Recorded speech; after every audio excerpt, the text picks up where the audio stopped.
assume that you have two, right, array X and Y, and these are of the same, data types, I say integer array, right?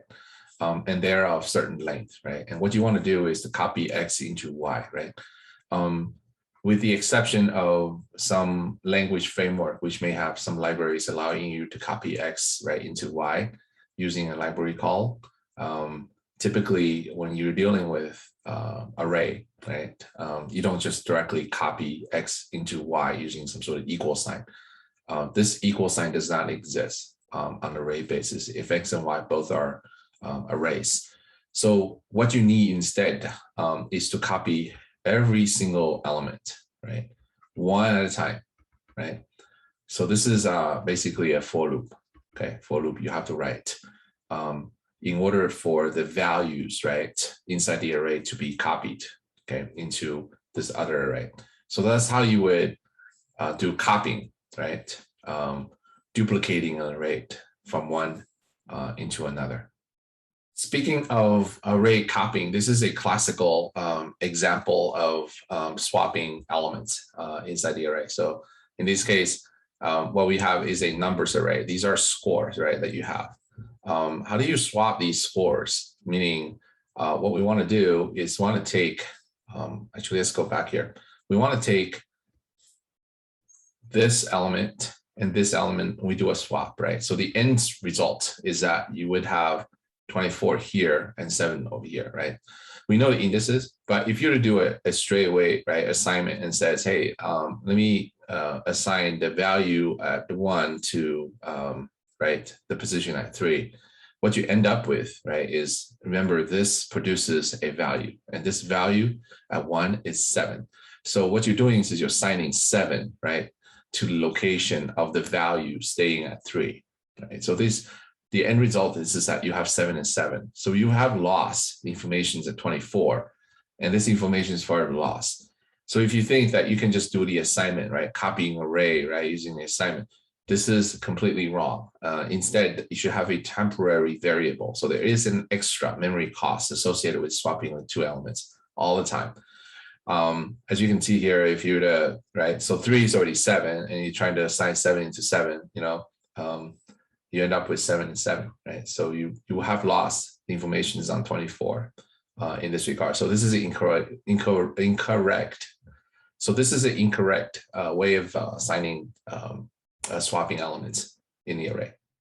This is the correct way of assigning swapping elements in the array. So the pre-state is you have 7 and 24 here respectively at 1 and 3. You do a swap, you end up with 24 here and 7 up here. Let's see how this is done. First, you will want to allocate, this is an integer temporary variable. So this is extra 4 bytes that you have to incur at runtime. Is that you would store the value either at 3 or 1. It doesn't matter. You can, in this case, we'll take 3 into this temporary variable. So numbers at 3, right, gives you 24, right? So this 24 is stored inside the temp. Then you can do the assignment here, right? So this assignment basically overwrites what you have with the previous. So the previous is 7, so you're assigning 7, right, into this position. So now you end up with 7.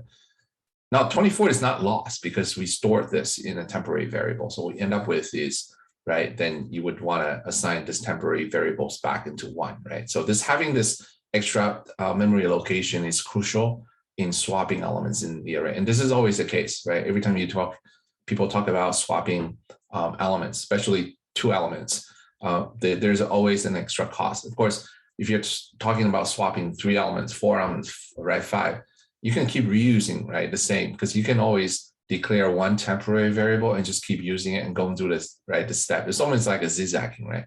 This one, right, this one, this, so it goes this way, right? And it goes this way and this way. So that's how you would write swapping of elements in C, C++, Java, Python, any languages where you have 2 elements that you want to swap, and these 2 elements are array elements. This is an example illustrating array initialization, and then we are assigning the square indices and print them out. So assuming you have an array, let's say X, right? Let's say there are 3 of them. Initially, when you declare a size of 3, and then when we square the indices, right, associated with it. So the indexes for the very first one is 1, this is 2, this is 1 and 2, 0, 1, 2. When you square the indices, you end up with 0 right here, and then you square the indices, which is 1, you square the index 2, you get 4 here. So this is the end result, right? This is the start, this is the end, right? That's what we do. And then you want to print out the value of these 1, 2, 0, 1, 4 on the screen. We start up with the pound definition. So this is a preprocessed definition of creating a constant. By default, the constant names are all capitalized. There is no equal signs here. There's no semicolons here, okay? So you want to leave a space and say that this array size is 5. So this means that at preprocess stage, your code is going to recognize the value of R, right, the array size being 5. So this replaces 5 here at compile time. So this means that you have 5, right, slots. Each one of them is an integer. So there's a total of 20 bytes, right, reserved at compile time. Now at runtime, what you do is write a for loop, right, to not initialize, but assign the value of their indices square, right, into their slot. That's how you kind of populate your square array, and then you print it, right, on the very next page, just like that.